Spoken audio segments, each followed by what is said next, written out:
Bueno, ahora buenas tardes a todos. Hoy vamos a tener como quinto encuentro de debates virtuales de la teoría política contemporánea.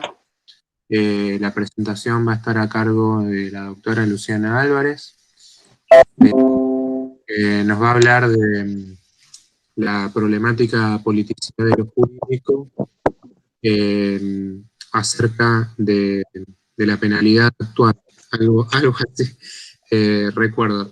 Pero ahora Luciana puede presentarlo de mejor manera, así que te escuchamos. Bueno, muchas gracias, Mati. Ya me habías admirado con la capacidad de memorizar un título tan largo y tan poco elocuente. Bueno, la idea era algo así como la problemática politicidad de lo jurídico, una entrada a los problemas actuales de la penalidad en su forma actual. Bueno, un poco ese título así largo está relacionado con que algo, no sabía muy bien qué podíamos compartir de lo que yo venía trabajando para discutir. Lo que me quedaba más cerca de los temas que tenemos así en común quizás es esa suerte de análisis sobre las transformaciones de la penalidad en la gubernamentalidad neoliberal, digamos, ¿no? Que es un poco un texto que les dejé ahí, que ahora cuando lo volví a leer lo reescribiría, pero bueno, ahí por lo menos hay un par de ideas de por dónde va la cosa, pero me parecía que se hacía difícil comprender por dónde iba digamos, las preguntas que me hacían ese texto, si no se entendía un poco desde dónde vengo trabajando, así en términos, digamos, desde dónde se puede trabajar eso en términos jurídicos, y de ahí viene un poco, que es un poco mi formación de grado, en fin. Desde ahí viene un poco el comienzo del título, la problemática politicidad de lo jurídico, intentando como quizás mostrar o, sí, como evidenciar que hay algo como estructuralmente problemático en lo jurídico en relación a su dimensión política, que tiene que ver con que lo jurídico, por un lado, puede ser rápidamente advertido como ese mecanismo institucional por medio del cual se garantizan la conservación de una serie de relaciones más o menos jerárquicas, más o menos de dominación, un poco la lectura, si se quiere, más marxista de los derechos y de la institucionalidad, pero que en el campo del derecho ha sido bastante fuerte. Pero, y a su vez, el reconocer que también el ámbito de los derechos, el discurso de los derechos ha funcionado históricamente y todavía hoy como ese espacio de disputa política, a su vez, como ese espacio desde el cual poder resistir a esas relaciones sociales de dominación, de explotación, de jerarquización, de desigualdad, un poco, incluso si uno toma esa enunciación de Balibar respecto de la liberté con que ese ámbito desde el cual aun cuando funcionaban ideológicamente siempre mantuvieron abierto el espacio para la disputa política. Y entonces, bueno, quizás esa dimensión problemática se despliega en distintas dimensiones, y yo en ese texto que le sugería sobre la crítica en el derecho, un poco mostraba eso, bueno, cómo hay un ámbito de la producción de conocimiento en el campo jurídico o vinculado a lo jurídico que está muy centrado en dar cuenta de cómo funciona un ordenamiento jurídico determinado, y que eso es lo que yo caracterizo como un tipo de trabajo fuertemente normativista, que quizás también en la teoría política o en la ciencia política hay algo de eso, digamos, son muchos los ámbitos en los que se tocan, pero, digamos, poniendo en paralelo ese tipo de trabajo normativista con un trabajo que pretenda, que se pregunte sobre las transformaciones en la penalidad, en la gubernamentalidad neoliberal, o, bueno, por lo menos las transformaciones de la penalidad, es un poco todo lo que en, digamos, los trabajos clásicos en el campo del derecho tienden a preguntarse por la finalidad de la pena, ¿no? Ahí, en ese tipo de trabajos podemos inscribir o podemos reconocer ese tipo de saber dogmático, normativo. Pero a su vez, digamos que ese tipo de saberes que los juristas reproducen para reproducir ese espacio de poder, ¿no? Pero a su vez, también digo, parece que a su vez con el derecho no tenemos demasiadas objeciones, sino más objeciones parece que tenemos con el modo en que el derecho se aplica, ¿no? Entonces ahí, en general, también en muchos de los análisis, estudios, reflexiones más o menos críticas, parecemos caer en el ámbito de las ciencias sociales rápidamente en un lugar respecto al cual parece que no es tanto el derecho en sí como que no sean efectivos. Y esto se ve muy claramente en relación a los derechos humanos. No es tanto que el derecho, el problema no estaría en los derechos, sino en la forma en que se dan en la realidad, y es que como no se efectivizan, hay que buscar la forma de hacerlos efectivos. Que para mí siguen cayendo como en la misma trampa, un poco que es la trampa liberal, que tiene que ver con el surgimiento del Estado moderno y de los sistemas de derecho modernos. Entonces, un poco en ese esquema, dentro de lo que parece posible decir y pensar en el campo del derecho, a mí me interesaba, y ese primer trabajo, trabajar en una línea que busque o que pueda, o explorar por lo menos esa posibilidad de abrir lo jurídico y su problematicidad hacia un modo de pensar lo jurídico en un entramado de relaciones sociales, que un poco por ahí iba. Y entonces eso supondría, en cierta medida, hacerse otras preguntas, quizás más relacionadas con advertir cuál es el modo en que el derecho efectivamente está funcionando en una realidad. Entonces ya no es el derecho en su dimensión más o menos abstracta, el ordenamiento jurídico, lo dogmático, no es ese ordenamiento en contraste con las relaciones sociales que parece, o con la realidad social que podría decirnos simplemente que no se aplica o que sí se aplica, sino ver efectivamente cuáles son las fuerzas que pone en tensión, dónde bloquea relaciones, dónde refuerza jerarquizaciones, y en esa línea, digamos, a partir de pensar que el derecho puede configurarse como un objeto de estudio en esa dimensión, pensando su operatividad, pero también para poder pensar más allá de esa positividad, digamos, más allá de eso que funciona de esa manera, cómo se puede abrir en posibilidades a funcionar de otra manera, y está toda esa clave de pensar los derechos más que en su enunciación, en su uso. Bueno, un poco va en relación con el epígrafe de Chiñola, que en su momento cuando yo lo leí me pareció bien, como bien elocuente, digamos, de por dónde iba mi pregunta.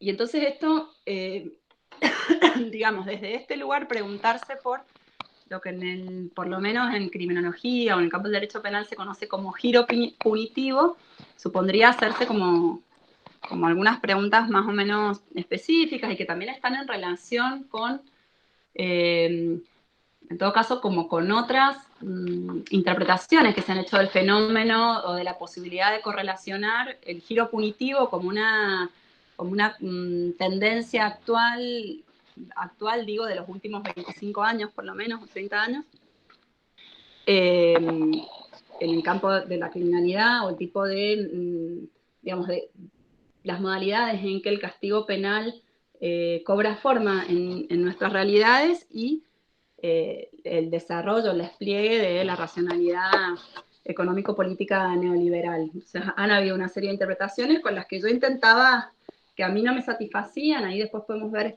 cuáles son, para no irnos demasiado del texto. En el texto yo no doy mucho cuenta de esas, salvo de la de Harcourt, pero sí, si se quiere, está a la base, de fondo, la lectura que hace Lloyd Bacán de la situación de la nueva penalidad, o de la penalidad neoliberal. Ese es como un lugar un poco común entre los criminólogos, hablar de una nueva penalidad o una penalidad neoliberal. Quizás algo, no sé, Mati, porque yo no estuve en tu presentación, sí te escuché en Buenos Aires, había algo en esa como, no me va a salir ahora, pero en ese planteo de los distintos momentos del neoliberalismo, que creo que hacía un texto de, bueno, después lo conversamos, pero ¿sabes de qué te estoy hablando? Del Sí, yo ahí tomaba la noción de neoliberalismo punitivo de William David, y bien, también esta idea de una contrarrevolución sin revolución, plantea Harcourt. Un poco en esa línea. Evidentemente hay algo ahí que está circulando respecto de que algo ha pasado con la penalidad, y también porque me parece que el ámbito de la penalidad y de la prisión es un punto significativo si pensamos en términos de subjetivación y de subjetivación neoliberal, si lo podemos ver a la luz de vigilar y castigar, digamos, ¿no? Si es real que la prisión produce algo, digamos, hace parte de un continuum de mecanismos de producción o que contribuyen a la producción de subjetividades, bueno, ¿qué pasa? ¿Qué es lo que se ha modulado ahí?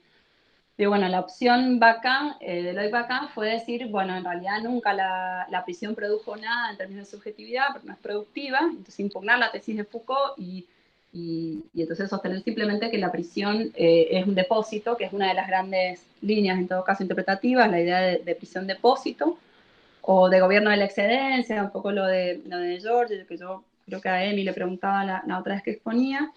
Y un poco este trabajo era sobre todo, si se quiere, más un ensayo, explorar básicamente la posibilidad de pensar el carácter, la dimensión productiva del encierro carcelario en las formas en que toma hoy en nuestra actualidad, digo, muy circunscripto a la Argentina, pero reconociendo que hay también una tendencia más o menos, al menos regional, y podríamos ver qué va pasando, por lo menos de Estados Unidos hacia abajo, si podemos hablar de una tendencia en la que se comparten sí, muchos elementos.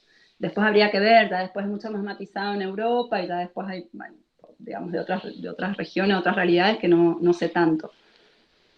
Y entonces, digamos, ese era un poco el punto, pensar cuál es la potencialidad, digamos, qué es lo que produce el encierro carcelario, y en lo que yo me centré, porque bueno, no sé, no lo he encontrado en esos términos, esa pregunta que se la han hecho otros autores.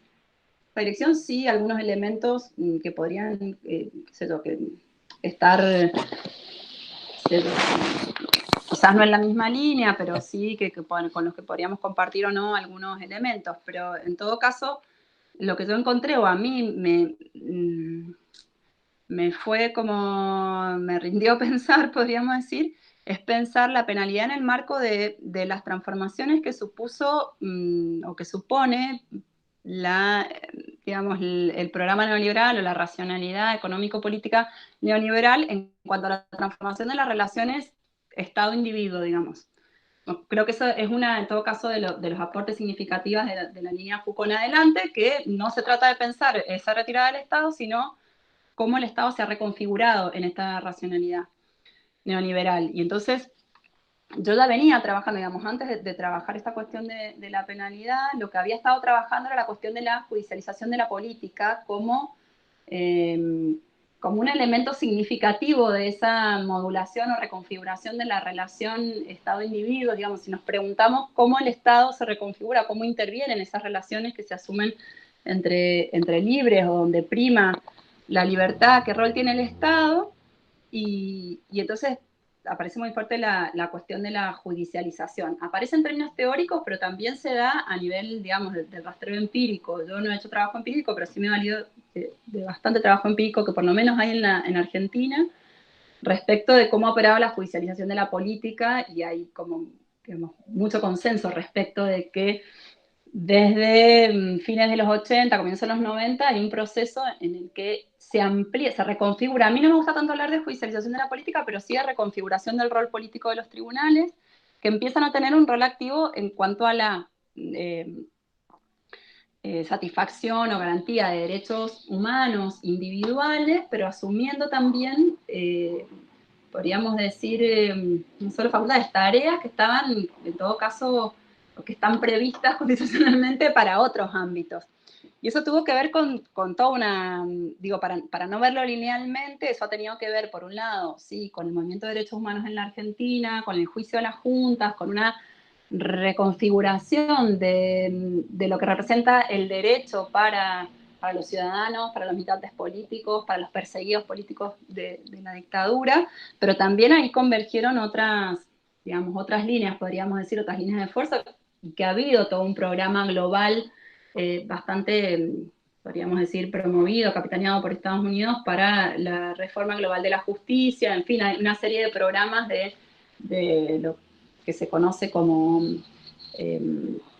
promoción de estructuras legales de sostén para ONGs. Hay todo un trabajo de ONGs en la línea de garantizar o proveer servicios que el Estado ya no presta. Entonces, en el momento en que el Estado se va retirando de la prestación de algunos servicios, bueno, reconfigura parte de su actividad a través de los tribunales, intentando garantizar individualmente algunas situaciones, la utilización también podríamos pensar masiva de los leading case, que es una práctica jurídico-política norteamericana por excelencia. Entonces hay como todo un movimiento también de norteamericanización, digamos, de las dinámicas de gestión de conflictos sociales, políticos, jurídicos a través de la función judicial. Y entonces a mí me parecía, digo, yo ya venía trabajando esto y me parece que hay algo de la penalidad que también entra ahí, digamos, que no se puede comprender la presión punitiva y que parece que contrastaría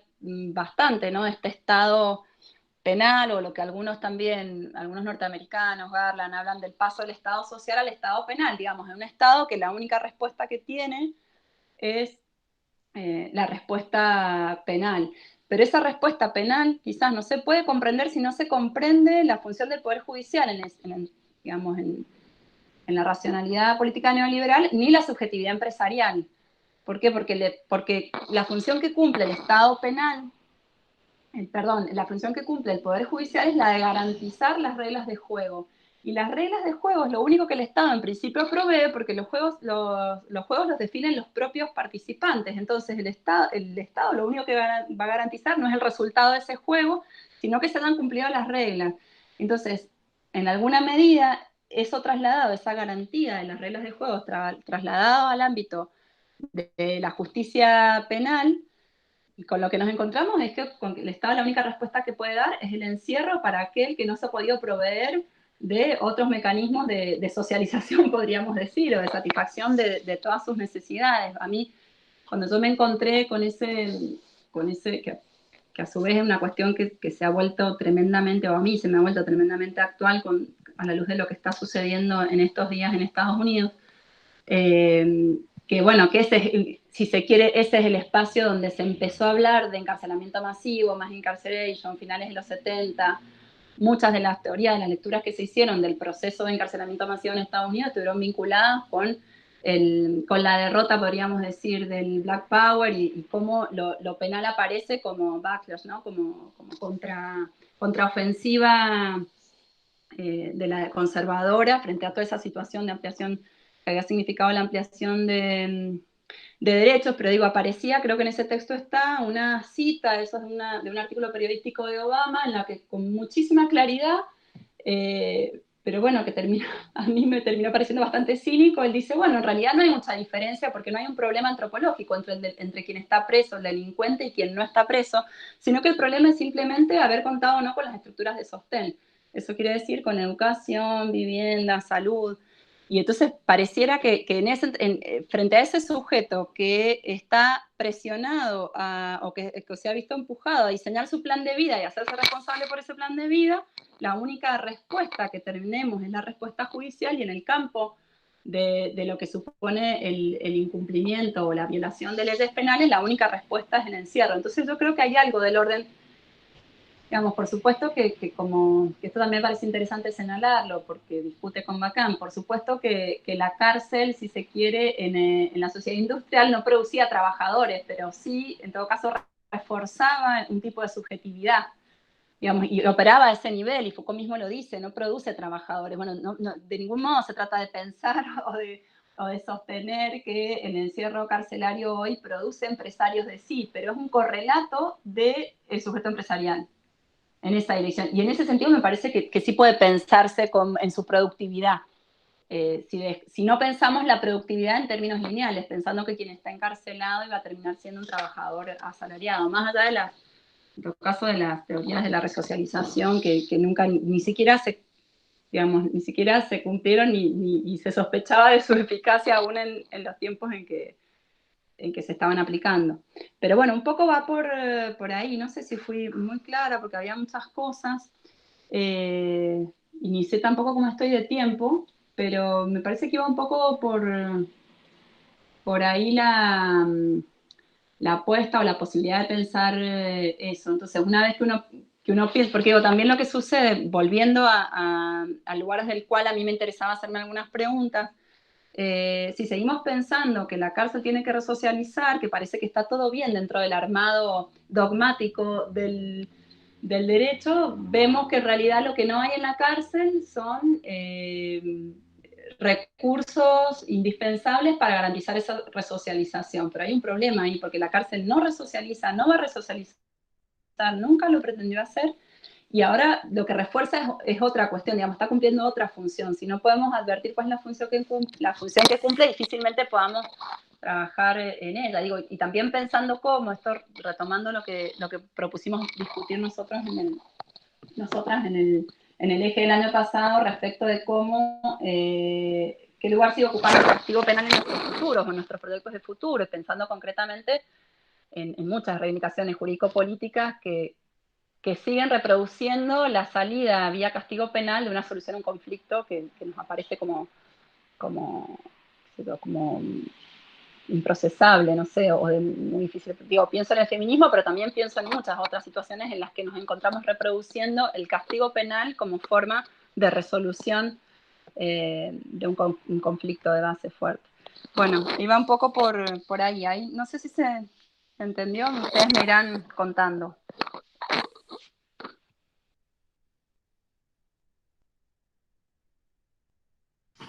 Bueno, Lucía, muchas gracias por tu exposición.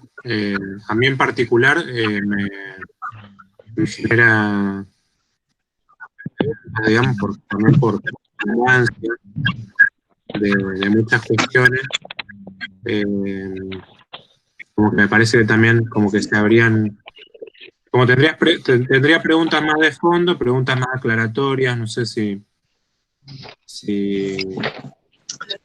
por un lado, digamos, preguntarte si esta noción de leading case serían como casos que sientan jurisprudencia. ¿De qué sería el leading case que vos decías? Eso por un lado. Después, bueno, me parece interesante esa pregunta sobre cuál es la función de la cárcel, de lo penal, de lo punitivo. Si no estamos también en un tipo de sociedad que, digo, como planteaba Foucault respecto a las teorías del capital humano, ¿no? Que estas teorías, digo, espera, Adri, que te pongo un poco el micrófono te lo silencio un toque porque me hace ruido. Como estaba diciendo, ¿no? Que ahí, digamos, cuando vos hablabas, bueno, aparecían como distintas visiones sobre la cárcel depósito, el gobierno de la excedencia, pero también aparece, digamos, esta relación con el neoliberalismo y cómo los neoliberales, digo, primero pensando ya los primeros neoliberales que pensaban, digamos, la idea de una sociedad de empresas que daría lugar a fricciones constantes y que eso daría al Poder Judicial un rol fundamental en la resolución de conflictos en la sociedad, pero está pensado más en el ámbito de lo civil y comercial, podríamos decir, ¿no? Más que en el ámbito de lo penal. Pero por otro lado, digamos, como, digo, mismo, por ejemplo, en Gary Becker, cómo aparece pensada la política penal en función de una oferta de crimen frente a una demanda de castigo, ¿no? Y cómo ahí, digamos, aparece el sujeto pensado como un empresario de sí mismo que calcula el costo que puede llegar a tener que pagar por haber cometido un crimen. Que justamente esas teorías se dan en un momento histórico donde empieza esta mass incarceration que vos mencionabas y al mismo tiempo donde esa mass incarceration también va de la mano de la privatización de mucho de los servicios penitenciarios, digamos, ¿no? Como ahí también hay una lógica, digamos, del beneficio económico que está directamente relacionada con la función que la prisión puede, o sea, la función de la prisión a nivel macro social podría tener como también ser un ámbito más en el cual se pueden desplegar las capacidades empresariales de los sujetos, en este caso, que le provee servicio a las prisiones, pero al mismo tiempo, digamos, la función para los internos, ¿cuál sería? Y ahí es donde aparece, me parece, más complicado, el tema, digamos, de justamente, ¿no? Si se trata simplemente de un depósito de personas que no pueden cumplir con un rol, digamos, productivo en la sociedad, si se trata de sujetos peligrosos, si se trata de resocializarlos o de generar, digamos, una administración o una gestión de la criminalidad, digamos. Y ahí, digamos, lo que, bueno, ahí también sería una pregunta sobre un poco tu opinión y en base a lo que vos has estudiado, y también cuáles serían ahí las diferencias por ahí entre un sistema como el norteamericano, que muchas veces ha inspirado las producciones teóricas sobre esto, eh, digamos, un caso como el argentino, donde por ahí no sé si hay un encarcelamiento masivo, pero sí hay un uso masivo, por ejemplo, de prisiones preventivas, pero bueno, qué sé yo, donde la justicia penal, digamos, ya de por sí el lugar de la policía es otro, los alcances de su capacidad también de lidiar con la delincuencia, entre comillas, es otro. Bueno, ¿cómo lo ves ahí? Ahí Rick me dice que no siga, que me extendí demasiado.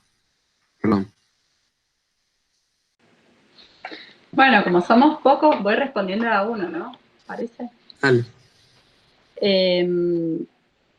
Bueno, arranco por el último, quizás, claro, creo que lo dije un poco rápido también porque estaba cansada, entonces no seguí tanto al pie, y también porque no sabía si habían leído o no y no quería aburrirlos con el texto.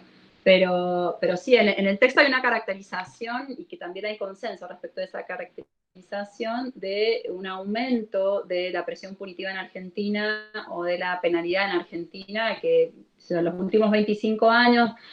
De ahí me valió de algunos análisis de Máximo Sosa, bueno, en la Escuela de Santa Fe, pero de una tasa que son las que se reconocen como las tasas escandinavas, de 60 personas privadas de su libertad cada 100.000 habitantes, pasamos en 25 años, del 96, que también esos periodos no están solo relacionados con la cuestión neoliberal, podríamos decir, sino también con los periodos de tiempo en los que se tienen datos más o menos confiables, digamos.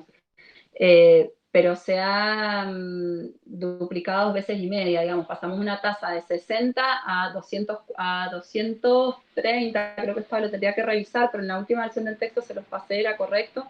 En Brasil, por ejemplo, se disparó la tasa desde mediados de los 90 hasta 2018, tiene la tasa de emprisionamiento más alta de la región, 330. Estados Unidos tiene una tasa de 660, a la par de Cuba, que tiene 500, y Rusia, que otro tanto.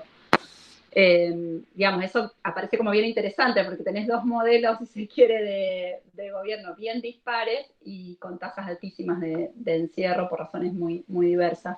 Y en Estados Unidos sí fue significativo que fue a partir de los 70 que se dispara, sobre todo vinculado a delitos muy menores, urbanos y vinculados a estupefacientes. Y eso supone también que la población privada de libertad en Estados Unidos son varones afroamericanos jóvenes. En Argentina, el 96% de las personas privadas de libertad son varones jóvenes pobres. El 96% con trayectos educativos muy bajos, el 50%, digamos, que no han terminado la primaria. Entonces hay una correlación bastante directa, digamos, con a quienes se encarcela está bastante claro. Y lo que no es tan claro, y por eso también es la pregunta por la función, no está muy claro por qué, porque lo que no se ha modificado, digo, si uno toma también esa línea Gary Becker, la relación demanda de castigo, oferta de crimen, lo que no se ha modificado, al menos no en esa proporción, son los índices de criminalidad. Eso también es como llamativo, pero bueno, eso como habitual. Por eso aparecen también estas preguntas: ¿qué función cumple? ¿Por qué encarcelamos de la manera en que lo hacemos, a la cantidad, digamos, ¿qué queremos decir con ese encarcelamiento así exagerado? Incluso, digo, y eso sigue siendo una incógnita para quienes trabajan estas problemáticas, porque es una pregunta para los gobiernos, podríamos decir, de izquierda o populares de Latinoamérica del periodo 2000-2010, donde las tasas realmente siguieron creciendo de manera significativa. Pero bueno, también hay algo, eso más, creo que cada vez lo vamos teniendo más claro. Se trataron también de configuraciones de racionalidad política bastante particulares, que no es tan claro decir esto es neoliberalismo y esto no, sino que, bueno, quizás algunos elementos se colaron con mayor facilidad que otros en una situación en que también veníamos arrastrando una cuestión vinculada al delito, digamos, el momento en que comienza a incrementarse la tasa de encarcelamiento en Argentina y el tipo también, porque no es solo la tasa, sino también el tipo de modificaciones en la normativa penal, digamos, que se quitan privilegio, el 2x1 se elimina en el año 2000, 2001, una serie de beneficios vinculados al encarcelamiento que están también vinculados a una forma de concebir de concebir la finalidad de la pena, para qué se encarcela, y también todo el negocio carcelario a su vez, un poco lo que vos mencionabas. Bueno, es evidente que hay un negocio carcelario vinculado a eso, que es un negocio también muy particular, dentro del cual uno también podría pensar, se pueden también promover otros negocios allá adentro en torno de la mejor prestación de servicios en el encierro, y eso no se hace, digamos. Evidentemente también se reproduce, todo lo estoy pensando ahora, en el encierro carcelario, a esa falta de prestaciones más o menos generales que advertimos en la sociedad, en una sociedad donde no hay prestaciones sociales, de salud, educativas, de vivienda, bueno, tampoco están en el encierro. Digo, un poco también como retomando ese final creo que es de La verdad y las formas jurídicas de Foucault, cuando hizo, bueno, la cárcel emite dos discursos. La mayor garantía de que ustedes no están en la cárcel es que la cárcel existe, y tampoco me pueden reprochar demasiado porque estoy reproduciendo las mismas condiciones que ustedes tienen en la escuela, en la fábrica, en el hospital, en fin, un poco, digamos, a mí me interesaba jugar o poner a prueba como ese esquema, porque me parecía que también ese esquema Foucaultiano había como en todo caso promovido un montón de elaboraciones y de análisis sobre la prisión. Quizás o yo estaba demasiado atada a él, que puede ser, o me parecía como muy liviano hacerlo volar por el aire simplemente, ¿no? Y que también han habido algunas lecturas un poco, quizás a mi juicio, un poco vulgares de ese análisis. Y también hay muchas cosas que no conocemos, relativamente se acaban de publicar La sociedad punitiva, Teorías e instituciones penales, que es un poco la cantera de trabajo Foucaultiano. Pero quizás más el punto, y volviendo también a eso que vos preguntabas, Mati, que a mí me interesaba era mostrar cómo la cuestión de la penalidad se da en el marco de la judicialización. A mí eso me sigue pareciendo como potente para pensarlo, porque es cierto que tendemos a pensar esa dimensión de la judicialización y de las fricciones solo a nivel, podría ser, o en un primer momento, solo a nivel de lo civil y lo comercial, podríamos decir, pero si eso configura o hace parte del modo en que nos subjetivamos, y probablemente está inscrito en otro tipo de relaciones, ¿no? Digamos, no habría por qué relegarlo únicamente al ámbito civil y comercial o administrativo o el que fuera, porque sigue siendo el ámbito judicial, digamos, la imposición de penas está absolutamente vinculada también al ámbito judicial, porque es un juez el que las impone, aunque sean preventivas, ¿no? Bueno, no sé si pondría ahí algo. Yo tengo algunos comentarios o preguntas, si les parece, me charlas y te voy, digamos, administrando de a poquito. La primera, buenísimo, y más allá de que no vi el texto, me generó un montón de inquietudes tu presentación, y permitime empezar algo que mencionaste recién, que esa estadística que brindaste de que se duplicó la cantidad de encierros y se mantuvieron los índices de delincuencia. Y está lo que Alain Badiou llama un matema, como procedimiento genérico de verdad, ¿no? Y es interesante cómo vos presentaste en ese matema algo que tiene un valor heurístico, nos permite entender algo de la realidad, y que me parece que es parte del trabajo de debates actuales divulgar eso. Primero eso, ver por traerlo, y creo que esta plataforma tiene que ayudar a divulgar ese matema, que simplifica o reduce una cuestión. El debate del constitucionalismo, ¿no?, sobre este núcleo problemático de lo jurídico y lo político. Yo recuerdo, por ejemplo, el debate primero que estaba entre Habermas y Rawls en los 90, después con el retorno de la política, lo que con Adrián discutimos sobre la autonomía de lo político, con la discusión de Schmitt. Y ahora algo que se mencionó mucho y que vos trataste de como evadir, que es la judicialización de la política, y la palabra que no se mencionó del lawfare. ¿Qué vos crees que hay como, ese es el espíritu de época del debate de la política y la justicia, la cuestión del lawfare? Bueno, muchas gracias, Rick. Gracias por mencionar lo del lawfare. De hecho, hay una cita en el trabajo respecto del lawfare, de dónde surge y por qué. Y yo un poco menciono así que no me lo tomo como gran tema, porque para mí el tema sigue siendo la reconfiguración del Poder Judicial. Y creo que ahí también entra el lawfare, que el lawfare en todo caso también es hace parte de en todo caso, también de las modificaciones de la penalidad.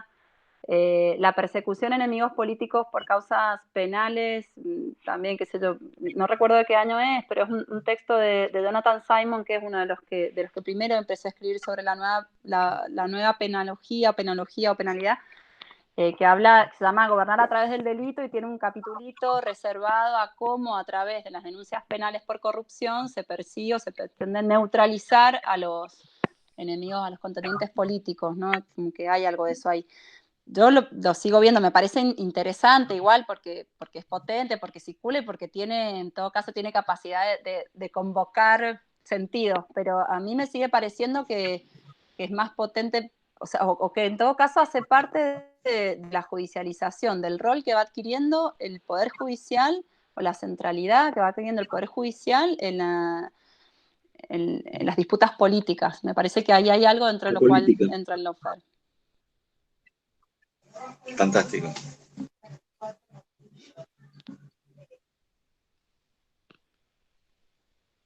No sé. Adri quería preguntar. Se nos fue Adri. Lo que pasa es que andaba con un problema técnico porque yo lo silencié en un momento porque hacía ruido y después parece que él no lo podía habilitar, así que igual no sé si quieren. Ahí volvió. Ahí está. Ah, perdón, que no sé por qué en la compu me falla el Google Meet y en mi celular la camarita de la selfie la mica rompió y no se ve nada, así que estoy con el celular volteado, yo no los puedo ver y no podía habilitar el micrófono. No, muy, muy interesante. Yo tengo un par de preguntas. Una era, si se quiere, más de fondo, difícil de contestar. Creo que está también en esa tensión en el propio título que propones, que es sobre la politicidad del derecho. Creo que ahí hay una pregunta fundamental, que si se quiere es previa o sirve de marco a todo lo demás que has dicho, que es si puede haber otro derecho. Es decir, si el derecho es de por sí un instrumento de dominación, o puede haber, digamos, alguna potencialidad para pensar, si se quiere, un derecho emancipatorio o alguna política del derecho diferente a la de la pura gestión del orden, ¿no? Y de las jerarquías. Esa es una primera cuestión que me parece muy compleja, porque a menudo estas perspectivas críticas, y me parece que heredan eso del marxismo, ven al derecho como un instrumento de dominación, ¿no? Y en todo caso lo que hay es cambiar la dominación, y el derecho ahí cumple el mismo rol, pero en un orden que nos parece más copado, por decirlo. Es decir, en esta visión, el derecho sería un simple instrumento, una técnica, ¿no? Puede servir para un orden que nos guste más y un orden que nos guste menos. Quería saber cuál es tu posición respecto a eso. Y desde la cuestión del derecho penal la pregunta: ¿puede haber otro derecho? ¿Puede haber otro derecho penal por las alternativas al interior del derecho? Esa es una primera cuestión. Luego, hay no sé si lo puedo plantear bien, pero es decir, hay como dos niveles en la construcción de tu problema. Uno tiene que ver con, más si se quiere, desde la sociología jurídica, la relación entre el discurso penal y las condiciones sociales. Y eso aparece claramente en las estadísticas que tú has dicho, en donde, y entiendo que esa es la hipótesis, no conozco mucho de la literatura que has referido, pero entiendo que esa es la hipótesis del tránsito del Estado social al Estado penal. Es decir, hay un Estado que garantiza derechos, cierto acceso a bienes, etcétera, y la retirada se logra introduciendo el castigo y el crimen como única respuesta, ¿no? Entonces ahí claramente se ve que hay un vínculo entre pobreza, cuestión social y discurso penal, ¿no? De tal manera que las cárceles funcionan como un dispositivo de gestión de los que no tienen lugar en ese orden económico y social. Ahora, hay otro nivel de la discusión que me parece que se inscribe al interior del derecho, o sea, se debería de inscribir al interior del derecho. Y ahí la pregunta es si en la configuración neoliberal del discurso penal algo cambia del derecho, internamente del derecho. Es decir, la pregunta ahí sería no por las condiciones sociales en las cuales se aplica el discurso penal, sino cómo el penal o los dispositivos jurídicos del discurso penal se transforman para adaptarse a esa nueva situación. Y ahí la pregunta es, ¿qué nuevo? Yo me preguntaba mientras te escuchaba hablar, ¿no? ¿Qué nuevos dispositivos ha generado este penalismo neoliberal? ¿O simplemente es un uso? Esa sería la pregunta. Simplemente se trata de un nuevo uso y el discurso penal en sí no cambia y se aplica a una realidad diferente, o hay nuevos dispositivos de gestión de esa conflictividad al interior de los instrumentos jurídicos. No sé si me explico.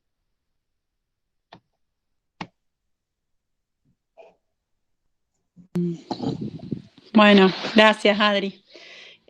Voy a ver si puedo ir recuperando todas las preguntas. Bueno, la primera es esta de que si puede haber otro derecho, si tiene con alguna potencialidad de un derecho que pueda ser emancipatorio.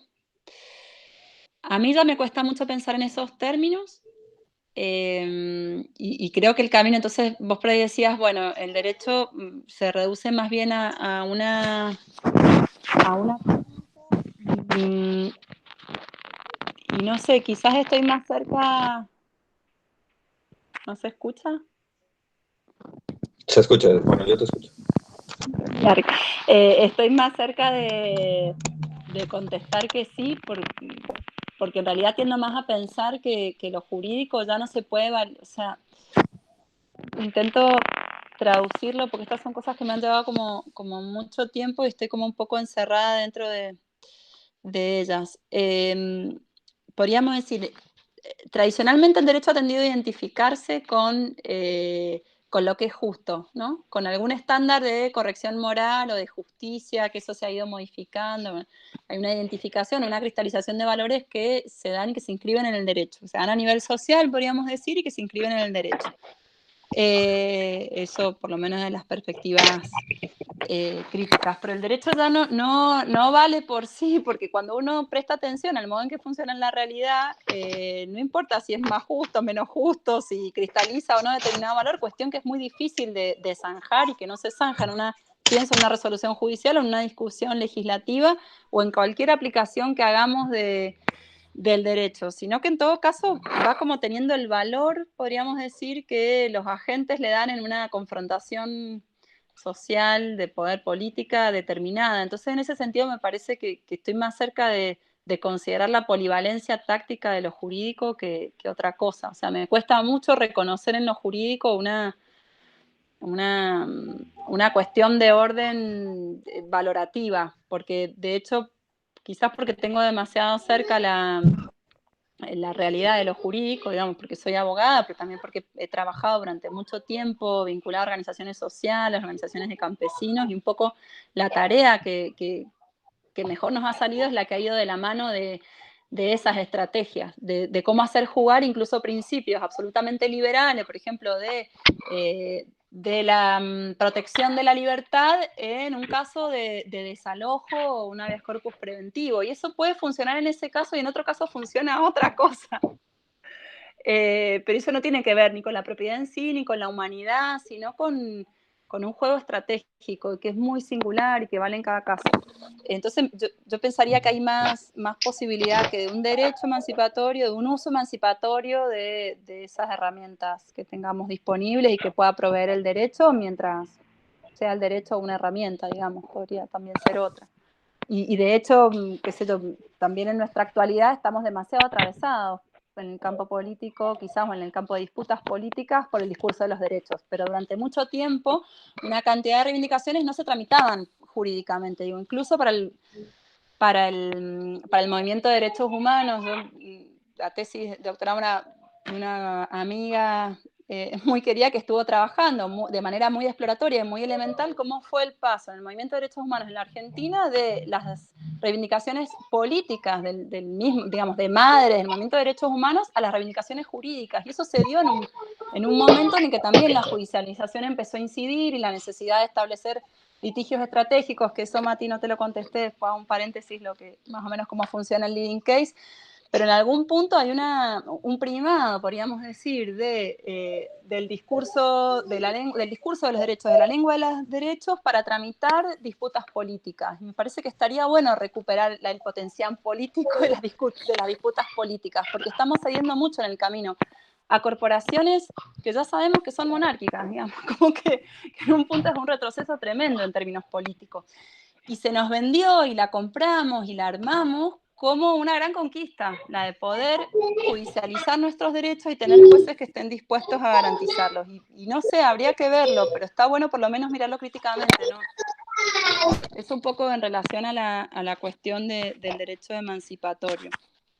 Si puede haber otro derecho penal, la verdad es que no lo sé, si hay muchas miradas muy críticas en el campo del derecho penal, que en general están más ligadas al derecho penal, que sea la última razón, el mínimo, digamos, si tuviéramos, pero evidentemente estamos, en términos incluso, volvemos, de la disputa política, pidiendo más castigo en algunos casos. Digo, incluso cuando estemos de acuerdo con que son cosas que no queremos, pero estamos pidiendo más castigos y en general las líneas un poco más progresistas, podríamos decir, dentro del derecho penal en sí mismo, están más por el lado del derecho penal mínimo, por lo menos lo poco que yo he podido conocer ahí.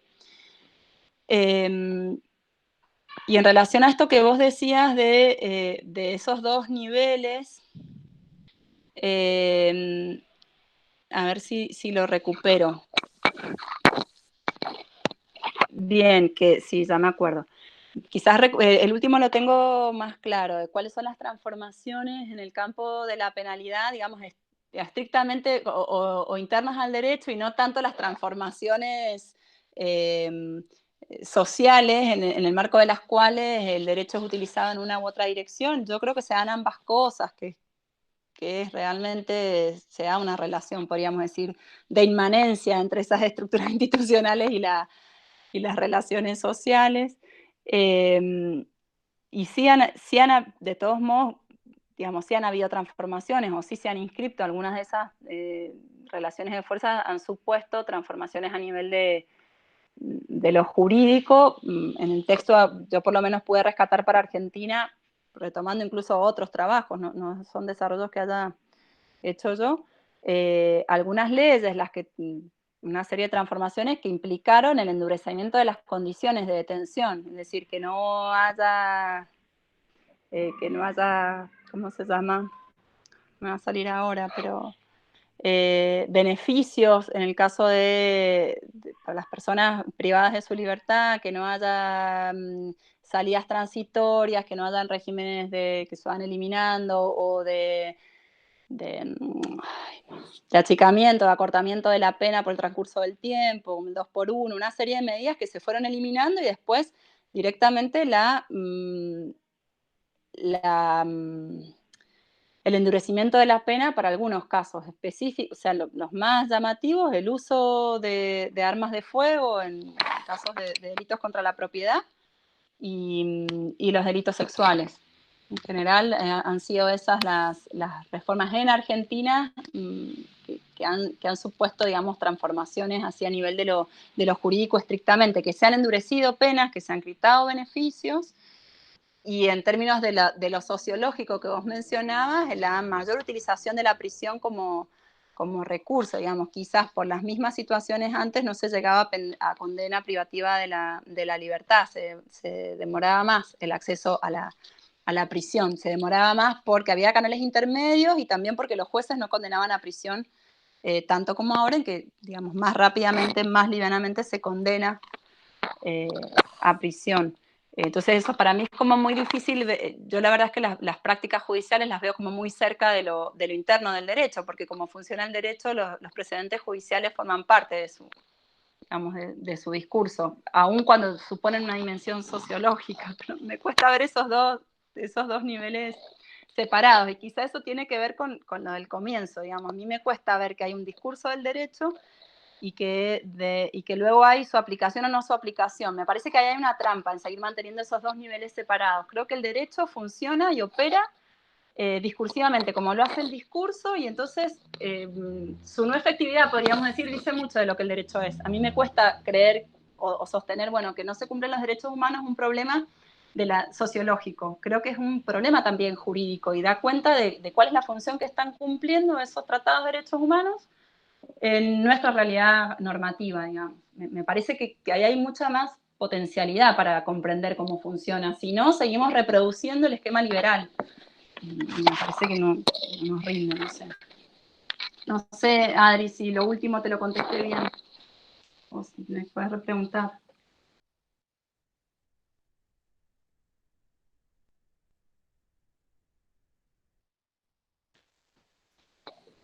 Bueno, en realidad yo lo silencié, Adrián, así que no sé si es que no te está escuchando o que no puede contestar, pero puede contestar por el chat si no, a ver si está, como si le quedó alguna pregunta.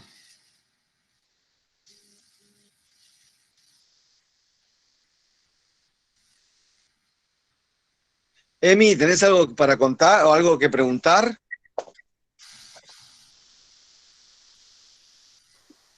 Bueno, primero los saludo a todos y no, disculpa porque no pude sumarme antes, así que nada, no pude escuchar la Lula, escuché ahora las respuestas, así que nada, no voy a hacer preguntas, solamente adhiero muchísimo al último, justo a la última intervención. Me parece que ahí hay cosas re interesantes para poder pensar el derecho, no en su relación con la aplicación y como los problemas de la aplicación, sino pensar cuándo el derecho, o sea, el derecho funciona incluso cuando no se aplica, digo, me parece que ahí está, y ahí es mucho más Foucaultiana, ¿no? Nada más.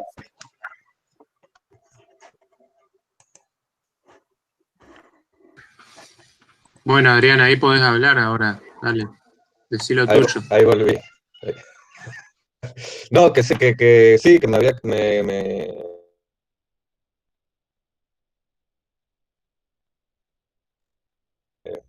quedó claro, la respuesta fue muy, y además en la vinculación de esos dos niveles. Lo que no entendía, y ahora con tu respuesta entendí, era cómo esa nueva configuración discursiva se traducía en prácticas, dispositivos de gestión de esa penalidad más concretos. Y ahí estaba pensando mientras te escuchaba que hay otro nivel, o habría otro nivel, no sé hasta qué punto lo has trabajado vos o lo trabajan los autores con los cuales dialogas, que ya no solo es el discurso penal, el del juez, digamos, el que aplica el juez, sino la propia gestión de la cárcel. Es decir, los reglamentos internos en los cuales se administran esos dispositivos de encierro, porque ahí seguro también vas a encontrar la huella de esa nueva configuración discursiva. Es decir, cambios en el discurso, en las prácticas judiciales de imposición de penas, pero también la propia administración de esos cuerpos encarcelados. Ahí seguramente, digo, por ejemplo, lo que uno ve desde una mirada muy de fuera, lo que uno ve en las películas y series, los confinamientos, el aislamiento al interior de la cárcel, todas esas medidas que son otro tipo de derecho, capaz que es derecho administrativo, no sé cuál es el sustento jurídico de esos reglamentos, pero que es incluso el subsuelo de la penalidad, ¿no?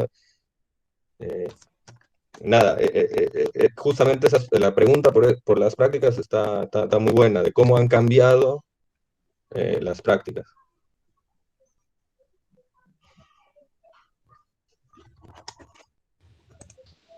Bueno, gracias, Adri. Sí, ese es otro, es como un temón. Yo no me he metido con eso no demasiado, pero también porque me supondría hacer un tipo de trabajo que no estoy habituada a hacer, digamos, como mucho más empírico. No tengo herramientas básicamente para hacerlo, pero sí hay algunos trabajos en esa dirección. O sea, pienso en el que les mencionaba el otro día, o recién, no me acuerdo, de Giorgi sobre la gestión de la excedencia. Hay una tímida incursión en esa línea que tiene que ver con que esas condiciones tremendamente precarias del encierro, en la medida en que se ha sustraído también todo tipo de prestación que estaba concebida en el marco de la resocialización, como la idea de la resocialización entró en decadencia, podríamos decir, y ya no es lo que sostiene ese sistema. Entonces se retraen todos esos servicios. En alguna medida se trata digamos, de producir o de, ¿cómo podríamos decirlo? De formar un tipo, de consolidar una forma de vida habituada a ese nivel de precariedad.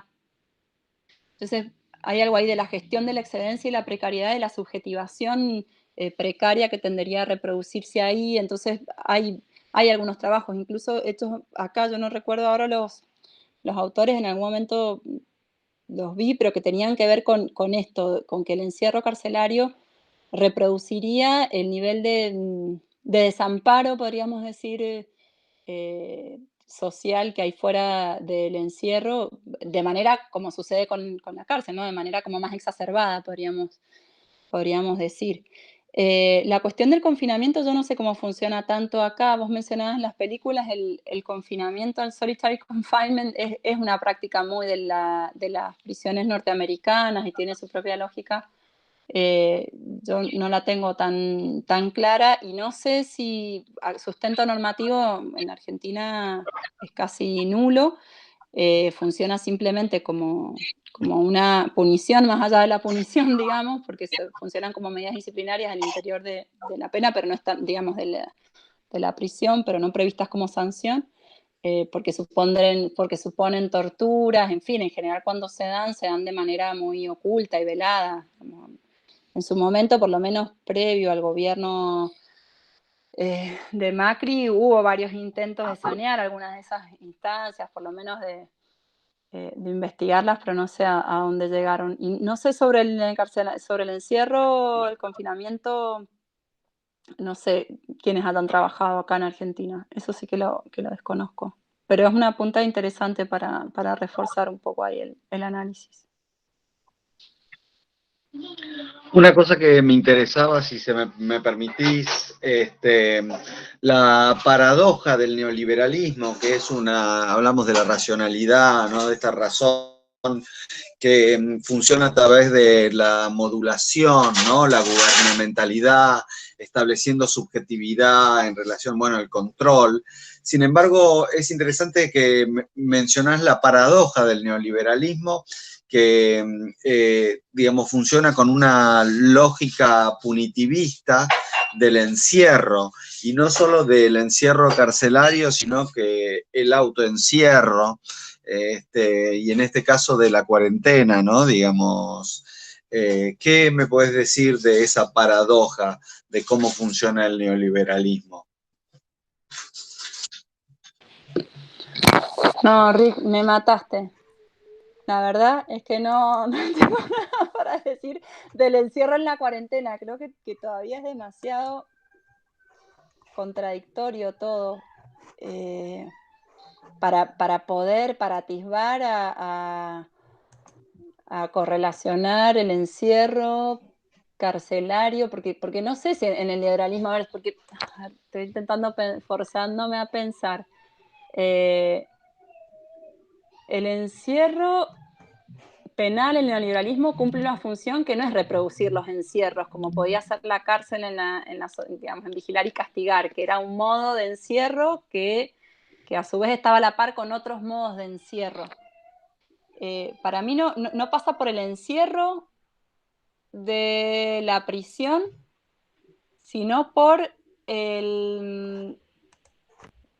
la retracción digamos, por la autorresponsabilidad y por el Poder Judicial como último, digamos, como último reducto, en todo caso, de garantía del mercado como asignación de recursos. O sea, no pasa por el encierro, sino por la consecuencia del encierro como una consecuencia más dentro de lo que te puede tocar si hiciste malas inversiones, ¿sí? Digamos, en la medida en que los sujetos empresariales... Una moral. ¿Cómo? Una moral. Puede ser como una moral y como una consecuencia casi de apuesta, ¿no? Si usted apuesta y trate de violar la ley todo lo que pueda, de repente y queda preso. Nunca lo sabemos, digamos, todo el tiempo estamos violando leyes y sabemos que en principio no pasa nada para muchos y muchas de nosotros por nuestras condiciones socioeconómicas. Puede ser que se dé que en un momento esa taba cambie, pero para muchas personas, para muchos jóvenes, para muchos varones jóvenes, barrios populares, saben que pueden arriesgar muy poco y que el encierro está ahí esperándolos a una mala inversión. Digo, ahí las palabras de Obama me parecían muy fuertes. Cuando él dice, estos jóvenes cometieron los mismos errores que yo, solo que no tuvieron las estructuras de sostén. No tuvieron un sistema educativo ni una familia que pudiera costear una situación para sustraerte de la prisión. Entonces la prisión termina ocupando el mismo lugar que la mala educación, que la carencia de vivienda, una consecuencia más de malas inversiones. Me parece que ahí se ubica, y el encierro no sé si se ocupa un lugar más, pero digo, en relación a la dimensión productiva del encierro, del aumento del encierro, yo la veo más vinculada con eso. Aunque aparece como el derrotero de una serie, como la consecuencia de una serie de decisiones personales. Lula, ya que me parece que esto es más intentar probar, jugar con los conceptos en un análisis de coyuntura, ¿cómo, en relación a la pregunta que te hacía Rick, cómo pensás el encierro, ¿no? El encierro carcelario en cuarentena, o sea, en tiempo de pandemia, sino la cuarentena como forma de encierro? Porque me quedaba picando eso que decías, cuando ojeé tu texto, al final del texto había una idea de que, digamos, como el encierro es como aquella lógica que queda cuando no quedan las otras lógicas del Estado social. Entonces, bueno, ¿cómo pensar? Digo, me parece que por ahí es pensable, o no sé qué te parece, la cuarentena como forma de encierro, cuando también no hay otro tipo de lógicas que permitan atravesar una situación excepcional, vamos a decirle así. Escribílo, tipo, bajalo.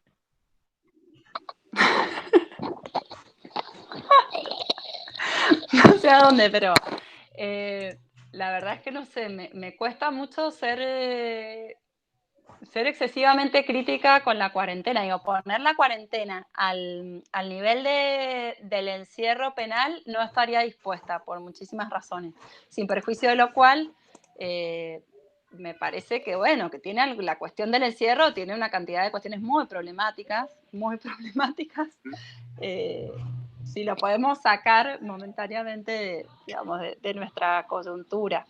Creo que en todo caso que hay un modo, hay una posibilidad para pensar la cuarentena en algunos lugares, en algunos momentos, a la par de un Estado que está intentando proveer de algunas, de la satisfacción de algunas necesidades. No fue la idea. La idea no era ponerte en un rol de, digamos, una crítica anti-cuarentena, para decirlo en los términos en que se construyen los discursos políticamente hoy. Digo, pero sí, porque no es una crítica a la medida, sino cómo es posible, o sea, en qué condiciones una racionalidad de encierro, que no es obviamente el encierro prisión, digamos, no es el encierro fábrica, no es el encierro prisión, o sea, tiene sus lógicas propias. Pero en qué medida, o sea, cómo es posible, cuáles son las condiciones de posibilidad para que esa lógica, digamos, para que ese modo, esas prácticas, sean las prácticas estatales para enfrentar una enfermedad. Además, bueno, ¿no? Eso también, digo, más allá del caso argentino en particular, digo, que sean globales. No, pero también tomando el caso argentino y no por la decisión puntual, está claro, y no sé, para mí no he encontrado demasiados análisis que me hayan parecido potentes de la situación de cuarentena, pero sí lo que me parece bastante claro es que también llegamos a la situación de que colapsan los sistemas sanitarios porque los sistemas sanitarios estaban en declive, digamos, y ahí hay una relación, digamos, bastante fuerte, podríamos decir, en esto que yo planteaba de, bueno, cuando ya no hay todo lo demás, y sí, es que si no hay todo lo demás, y no hay todo lo demás porque no ha habido políticas de desmantelamiento en los últimos 20 años, y algunos gobiernos han ido haciendo lo que han podido, pero está claro que han habido políticas de desmantelamiento, y entonces aparece quedarse en su casa porque no hay quien lo cuide en ningún lugar, porque no hay servicios sanitarios universales. El caso de Chile en ese sentido es como muy, muy paradigmático, porque creo que es como en eso estaba pensando, por ahí. Sí. No, luego, no lo advertía, estaba como muy... Tengo un día largo.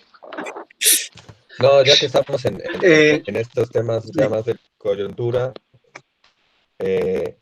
no, creo que ahí la punta interesante es eso que decía Lu, de cómo el derecho penal debe, digamos, va acompañando las distintas, o ha ido acompañando en el caso de Argentina, las distintas modulaciones y las estrategias. Porque es muy diferente hoy que los primeros 15 días de cuarentena. Todos se acuerdan el de Buquebús, que tiene un proceso, que enfrenta no sé cuánto, al chico ese que vino de Estados Unidos, no se puso en cuarentena, fue una fiesta, se le murió el abuelo, está acusado de homicidio. Digamos, este inicio de la cuarentena fue muy punitivista en ese sentido.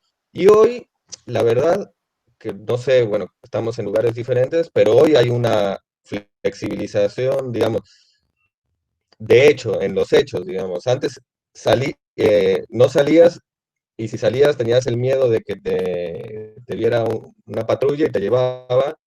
Hoy la patrulla está acá en la esquina y pasa todo el mundo. Y eso me parece que también va acompañando como la modulación de la cuarentena, más allá del discurso y de cómo se quiere, digamos, a justificar la medida. Creo que también en medio hubo un problema incluso en los tribunales que no daban abasto porque llevaban a raudales a la gente, y era un poco muy expresivista en el sentido de que era decir, realmente los vamos a llevar. Y eso después ya no es tan así. Entonces ahí tienes, me parece que desde lo que estaba pensando Luciana, y más que el encierro, es eso, la gestión de la relación con el afuera y cómo eso ha ido cambiando. Sí, Adri, yo cuando terminaba de compartir ahí a la pregunta de Emi, me quedé pensando en eso, del lugar que había venido ocupando el derecho penal y cómo se hace tan patente, un poco en lo que vos ibas relatando, que siempre el derecho penal funciona selectivamente porque no puede funcionar de otra manera. O sea, nunca el derecho penal ha sido pensado como para que se aplique en toda su dimensión y potencial. O sea, no se pueden condenar, ni perseguir, ni condenar todos los delitos. Entonces, eso vuelve cada vez todavía más tremenda la situación de que el 96% de las personas privadas de su libertad sean varones jóvenes y pobres. O sea, eso es tremendo, porque está muy claro que es así, que es selectivo, que se va corriendo y eso se pone en evidencia inmediatamente en cuando querés hacer una medida masiva. No hay ningún sistema de derecho penal, entonces no importa cuántas penas preveamos para los delitos de guante blanco, porque eso no, de todos modos no va a perseguirse, no a sancionarse, salvo coyunturalmente, porque se busque perseguir a un determinado grupo político. Y eso está la base, digamos, esa es la hipótesis Foucault, si se quiere, por excelencia, la gestión de los ilegalismos y la selectividad del sistema penal. Por eso sigue siendo un problema cómo lo pensamos en el horizonte también de reivindicaciones más o menos emancipatorias cuando estamos buscando, digamos, cuando proyectamos, cuando modelamos. Entonces, digamos, hay algo en el funcionamiento del sistema penal que es más o menos estructural y que no tiene que ver con el derecho, sino también con las relaciones sociales.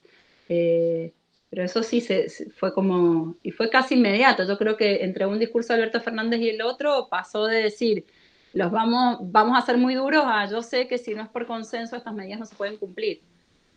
Digamos, como buen penalista además que es. Lula, Sí, a mí me llamó la atención. si me permitís, digamos, arrastrar un tema. Hablaste demasiado, Rick. Por favor, te pido que me dejes hablar ahora. Ok, perdón. No, que además Rick no me dejó seguir hoy con mi pregunta. No, lo que me llamaba la atención un poco de lo que decías también es que vos marcás como una progresión, digamos, también, digamos, así como en Estados Unidos está lo de la encarcelación masiva en los últimos 50 años, también en Argentina, digamos, como que toda la etapa neoliberal también fue acompañada de este giro punitivo y del aumento de la encarcelación, digamos, de las tasas de encarcelación. Incluso cuando, si no te entendí mal, las tasas de seguían más o menos igual que antes. Bueno, no sé si esto lo entendí bien o no, pero digamos porque uno tiene la sensación de que por aquí las tasas de delito también aumentaron con el aumento de, bueno. Y por otro lado, digamos, es como que, bueno, tuvimos, como que en el discurso mediático, el discurso público, incluso en el discurso político, hay permanentemente una apelación a la idea de que hay un exceso de garantismo, digo, no solo por haber tenido como juez de la Corte Suprema Zaffaroni, sino que también, digamos, hay como toda una crítica político-mediática a ese supuesto garantismo que imperan los tribunales argentinos y que en realidad, bueno, esto estaría siendo desmentido por lo que vos misma estás diciendo. O sea, no solamente que la mitad de los presos están con prisión preventiva, sino que además claramente, no me acuerdo quién decía que el derecho penal era el derecho hecho por una clase social a la cual no se le iba a aplicar, ¿no? Es como un derecho creado por una clase social para otra clase social. Pero bueno, estas estadísticas como que estarían como desmintiendo precisamente ese discurso que parece casi como una verdad de perogrullo, que el problema del sistema judicial argentino en todo caso es que no castiga y que en todo caso digamos, como que siempre encuentra algún artilugio para no castigar, digamos. Como que, y lo que vamos a traer es como lo contrario.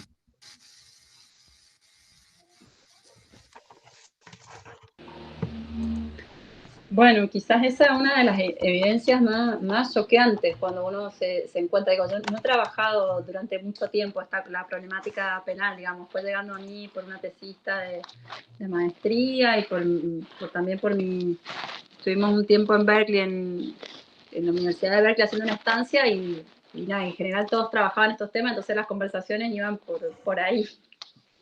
Entonces me fui como empapando, digo, no soy la más especialista en criminología, pero sí creo que es lo más choqueante cuando uno empieza en esto, es que cuando ves las estadísticas y que no hay una correlación, cuando menos, no es que las tasas de delito se hayan mantenido estables, se han ido modificando, pero la relación, digamos, como se ha modificado el encarcelamiento no está en correlación con las tasas de delito, que hubiera sido esperable. E incluso han habido periodos de tiempo en que las tasas de delito han disminuido y de todos modos la encarcelación ha ido en aumento. Entonces, ese es un poco el dato a partir del cual se desplegan una serie de preguntas y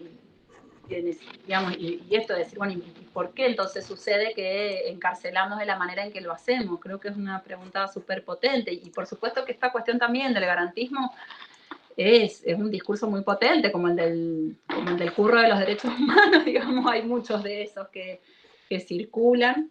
Y bueno, y también hay que pensar que hay retomando un tema que es súper incómodo y súper polémico, pero decir, bueno, también hay una demanda de justicia, por ejemplo, en materia de lesa humanidad. La hay muy fuerte, entonces también hay un eco con esa demanda de justicia que se expande, digamos, que se encabalga con otra, ¿no? Que hay que responder por todos los delitos. Por eso yo insisto en que hay algo problemático en la idea de cómo pensamos la respuesta penal cuando la estamos pensando como el correlato de una acción por la cual alguien tiene que responder. Y esto que no está vinculado, mi posición frente a los crímenes de lesa humanidad la tengo muy clara, pero digo, estoy intentando pensar más allá de eso, de ese apasionamiento. De cómo pensamos la responsabilidad penal y es como que habríamos vuelto a pensarla en términos como muy liberales, de un sujeto muy autorresponsable. Y eso, bueno, me parece que puede ser un problema. Y digamos, ¿con qué está vinculado? Hay varios trabajos, sobre todo los de Soso, con qué tendieron a vincularse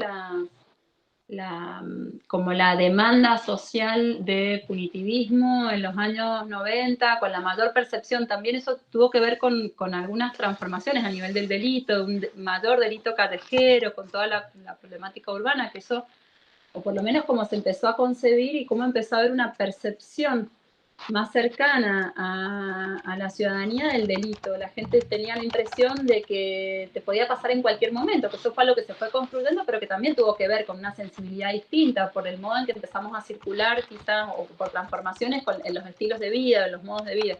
Eso no lo tengo muy claro, pero hay algunos trabajos sobre eso. Máximo Soso ha hecho unos buenos trabajos sobre cómo se fue reconfigurando la percepción social del delito, y que eso tiene algunos componentes más ideológicos y otros más materiales que son interesantes, pero sí, si uno va podríamos decir, a los números duros, hay un desfasaje entre la criminalidad, el índice de delito y la respuesta punitiva, digamos. Yo cierro como respuesta ahí punitiva, y me parece que el discurso antigarantista va un poco por ahí, ¿no? Que engancha con esa demanda social punitivista y también con una estrategia electoral en la medida en que la seguridad es vendida como bien de consumo electoral, digamos, en que los gobiernos empiezan a percibir que la inseguridad ciudadana vinculada al delito menor callejero, rinde políticamente.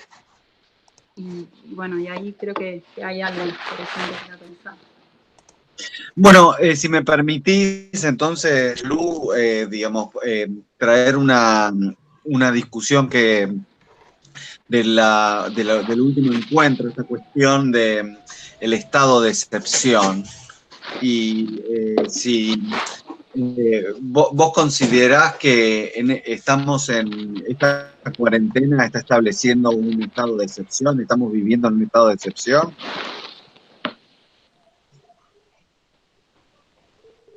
No lo sé, Rick. Yo esperaba que vos nos respondieras eso, porque habías estado revisando. Sí, para mí sí vivimos en estado de excepción. Un título. Yo había hecho mi como argumento del periodista de bandido, ¿no? Del pañuelo. El pañuelo de la calavera. No me acuerdo. Yo no sé, no puedo, no sé. Ok. Estamos en esta excepción, no me animo. Sí, que algo muy raro está pasando, pero no sé si llamarlo estado de excepción.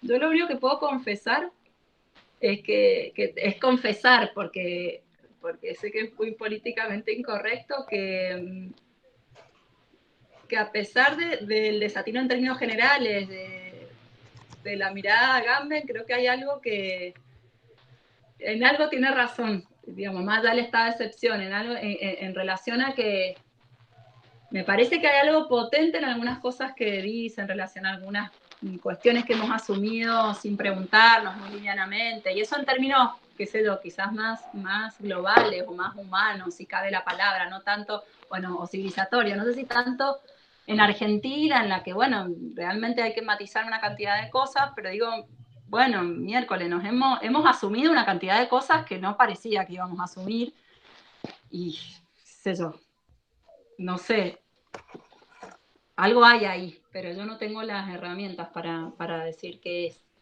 No, bueno, espectacular, gracias, me pareció genial. Como estado de excepción es un fracaso absoluto.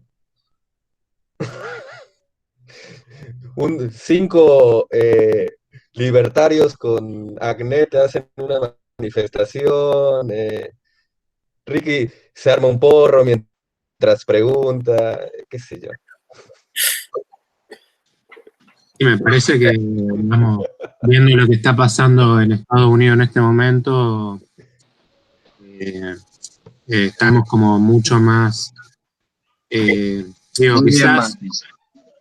el estado de excepción puede haber, digo, como que si uno lo piensa como un dispositivo jurídico de nuevo, ¿no? Totalmente desvinculado de las condiciones sociales de protección y funcionamiento, sus lógicas. ¿Cómo se inscribe eso en una racionalidad de gobierno y de gestión de las poblaciones?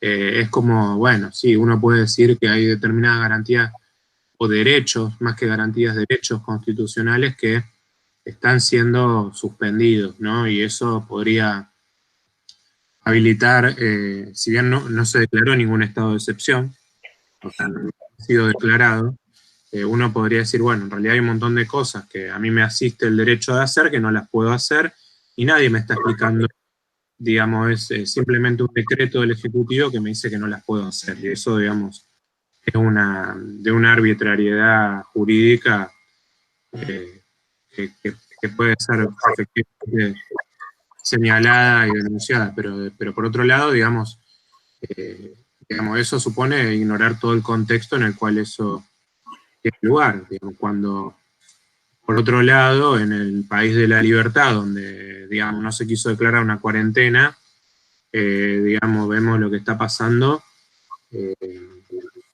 con el asesinato de George Floyd y la respuesta del gobierno, de los distintos gobiernos actuales, mandando a la Guardia Civil directamente en algunos casos directamente a atacar a gente que son ni siquiera manifestantes, algunos son testigos de lo que está pasando.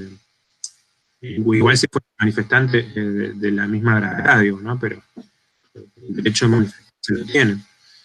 Pero bueno, nada, eso también me parece que hay como cierto, digamos, así como pensar un discurso jurídico desvinculado de sus condiciones de existencia, pensar un discurso ontológico o filosófico, como muchas veces hace Agamben, y leer la realidad o la coyuntura desde ahí también es problemático. Lo cual no quita que sea potente muchos de sus conceptos, pero me parece que, nada, que hay que...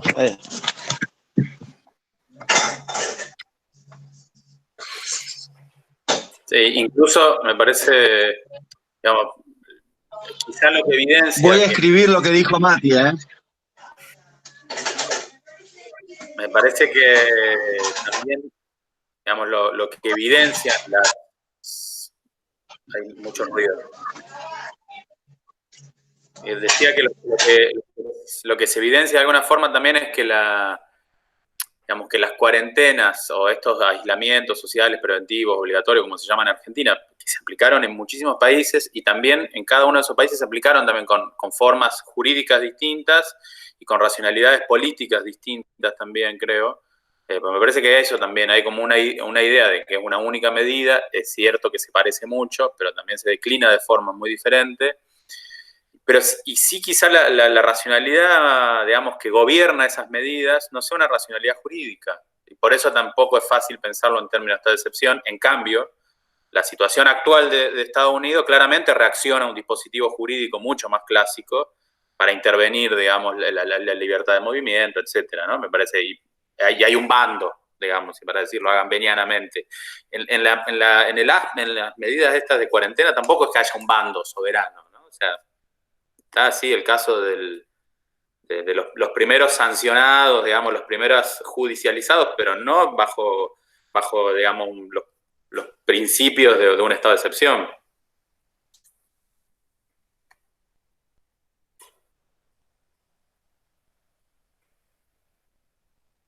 Ahora no te escuchamos, Rick.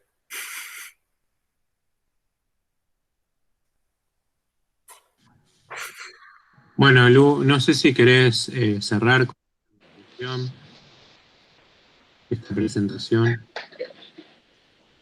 Bueno, no, me parece que no hay mucho más. Yo después de haber confesado cierto mesianismo, no, me retiro. No, pero igual coincido en relación al estado de excepción, me cuesta muchísimo pensarlo en esos términos. Sí, bueno, hay algo ahí que a mí me fuerza a pensar, más allá de si es estado de excepción o no es estado de excepción, que en un punto no sé, más allá de Rick, no sé si es tan interesante, si sea tan interesante pensarlo en esos términos, pero en todo caso hacerse otras preguntas sí puede ser interesante, pensar más allá de si es estado de excepción o no, bueno, ¿qué está pasando? Y puede ser estado de excepción u otra la categoría que nos permita ahí advertir. Tampoco sé si el estado de excepción sea solo comprensible en términos jurídicos, ¿no? Es siempre un término jurídico en el marco de unas relaciones. Eso, pero digo, a la vez también sin renunciar a nada, ¿sí? Perdón, Mati. No, que yo cuando escucho estado de excepción pienso, digamos, en esa idea de la suspensión del derecho, digamos, suspensión de determinadas garantías constitucionales, o sea, suspensión del derecho en parte o en todo, ¿no? Y me parece que acá no hemos llegado. O sea, incluso no es algo que va en contra necesariamente de la Constitución, puede estar habilitado por la Constitución como el estado de sitio, digamos, pero bueno, acá no fue declarado y tampoco creo que haya sido impuesto de hecho, digamos. Esa es mi impresión. Si se quieren, sumando a lo que decía Mati y recuperando algo que decía recién, me parece que también, digamos, es interesante, digamos, cómo el poder o cómo las tecnologías, los dispositivos se nombran a sí mismos, ¿no? Digo, y si no se nombran como estado de excepción y se nombran como cuarentena o se nombran como aislamiento social preventivo, obligatorio, me parece que también eso puede trazar, digamos, la historia o ver cuáles son los dispositivos que gobiernan, ¿no? Digo, una racionalidad mucho más médica. Digo, de hecho, creo que más bien... Es una infectadura, eso es lo que... Confesaste. Eso quería decir en el fondo yo, no, pero claramente hay una racionalidad médica, digo, me parece, que creo que es obvio, ¿no? Que hay mucho más elementos del análisis Foucaultiano para dar cuenta de una medida como esta, más allá de que Foucault no hablaba de esto, digo, etcétera, ¿no? O sea, también, digo, no cayendo en la fácil idea de identificar, ¿no? Pero parece que ahí hay más herramientas para pensar, digo, las formas de gubernamentalización médica, si se quiere, o algo así, que pensarlas en términos de suspensión del orden jurídico. A eso me refería.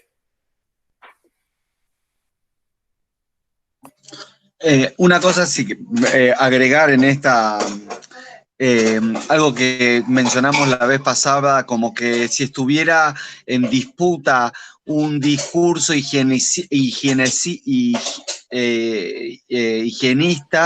con un neodarwinismo, ¿no? Tipo el de Trump, Trump y Bolsonaro rompan la cuarentena versus cuídense, quédense adentro. Yo me pregunto, digamos, ¿hay otro camino que no sea esa dicotomía, neodarwinismo, higienismo? Bueno, pero ahí volvemos me parece, debates que hemos tenido, me parece, en las primeras encuentros, ¿no? Yo por ahí soy un poco más, digo, creo que también en estos análisis que hacemos de los dispositivos de poder y de control, digamos, bueno, hubo otro modelo que también es el de usar las tecnologías de la información, las tecnologías digitales para controlar la circulación del virus y sin tener que llamar a una cuarentena. Por eso yo decía, bueno, estamos como afrontando un desafío del siglo XXI con herramientas del siglo XVIII, cuando tenemos otras herramientas. Lo que pasa es que supone también toda una serie de nuevos, digamos, de polémicas respecto de las libertades individuales, respecto del uso de los datos, respecto de...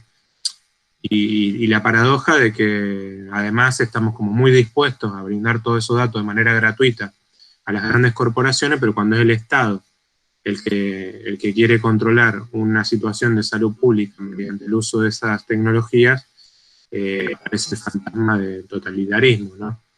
De hecho, cuando Rico hoy hablaba del neoliberalismo, yo iba a ironizar justamente respecto de que en realidad era el comunismo el que hacía cuarentena, no el neoliberalismo, ¿no? O sea, supuestamente la cuarentena es comunista para todo este discurso.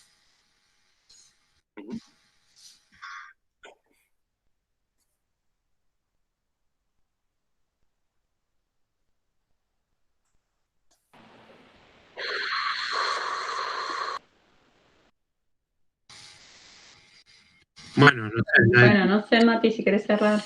No, bueno, eso, ¿no? Como que... no. Muy bueno, Lu, espectacular tu presentación y me encanta cómo se va, todo se va, digamos, como acoplando en distintos niveles, cuestiones del neoliberalismo, en este caso sobre la dimensión judicial y especialmente, digamos, punitiva, pero me encanta, digamos, cómo vamos armando densamente una descripción del neoliberalismo. Muy bueno, me encanta. Bueno, gracias, Lu. Muy, muy bueno realmente tu trabajo. La verdad que no lo pude leer para ahora, pero lo voy a leer con gusto. Así que, bueno, agradecerte por el trabajo que te tomaste también, sabiendo de la situación estresante que supone hacer varias videoconferencias en el mismo día, ¿no?